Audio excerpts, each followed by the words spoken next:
ಒಂದು ಚಿಕ್ಕ ಕುಟುಂಬ. ಗಂಡ, ಹೆಂಡತಿ ಮತ್ತು ಅವರಿಗೆ ಒಬ್ಬ ಮಗನಿದ್ದನು. ಅವರು ಬಹಳ ಕಷ್ಟಪಟ್ಟು ಆ ಮಗನನ್ನು ಬೆಳೆಸಿದರು. ಮಗನು ಸಹ ಹೆತ್ತವರ ಕಷ್ಟವನ್ನು ಅರಿತು ಚೆನ್ನಾಗಿ ಓದಿ ಒಳ್ಳೆಯ ಉದ್ಯೋಗಕ್ಕೆ ಸೇರಿದನು.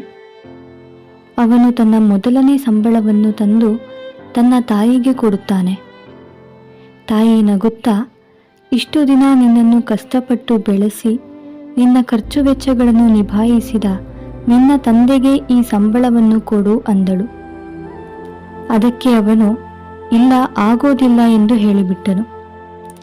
ತಾಯಿ ಮತ್ತೆ ಅವನಿಗೆ ಹಣವನ್ನು ತೆಗೆದುಕೊಂಡು ಹೋಗಿ ನಿನ್ನ ತಂದೆಗೆ ಕೊಡು ಎಂದು ಹೇಳಿದಾಗಿಯೂ ಅವನು ಕೇಳಲಿಲ್ಲವಾದ್ದರಿಂದ ಕಪಾಳಕ್ಕೆ ಹೊಡೆದು, ಸಂಬಳ ತೆಗೆದುಕೊಂಡು ಹೋಗಿ ತಂದೆಗೆ ಕೊಡು ಎಂದು ಎಷ್ಟು ಸಾರಿ ಹೇಳಿದರೂ ಕೇಳದೆ ಯಾಕೆ ಹೀಗೆ ಹಠ ಮಾಡುತ್ತಿದ್ದೀಯಾ ಎಂದು ಪ್ರಶ್ನಿಸಿದಳು.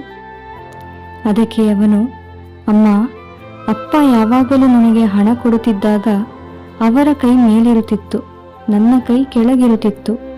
ಆದರೆ ಈಗ ನಾನು ಅವರಿಗೆ ಸಂಬಳದ ಹಣವನ್ನು ಕೊಡುವಾಗ ಅವರ ಕೈ ಕೆಳಗೂ ನನ್ನ ಕೈ ಮೇಲೂ ಇರುತ್ತದೆ ಅಲ್ಲವೇ? ಅದಕ್ಕಾಗಿಯೇ ಹೀಗೆ ನಡೆದುಕೊಂಡೆ ಎಂದು ಹೇಳಿದನು. ಅವನ ಈ ಮುಗ್ಧ ಮಾತುಗಳನ್ನು ಕೇಳಿಸಿಕೊಂಡ ತಂದೆ ಓಡಿ ಬಂದು ಅವನನ್ನು ಅಪ್ಪಿಕೊಂಡು ಮುದ್ದಿಡುತ್ತಾನೆ. ಹೌದು ಪ್ರಿಯರೇ, ತಂದೆ ತಾಯಂದಿರನ್ನು ಸಂತೋಷಪಡಿಸುವುದು ಮಕ್ಕಳ ಕರ್ತವ್ಯ. ಇದಕ್ಕಿಂತ ಹೆಚ್ಚಾಗಿ ಅವರು ಇನ್ನೇನು ಬಯಸುವುದಿಲ್ಲ.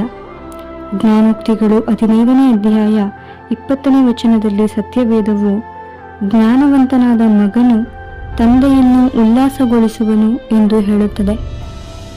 ದೇವರ ನಾಮಕ್ಕೆ ಮಹಿಮೆಯಾಗಲಿ. ಆಮೆನ್.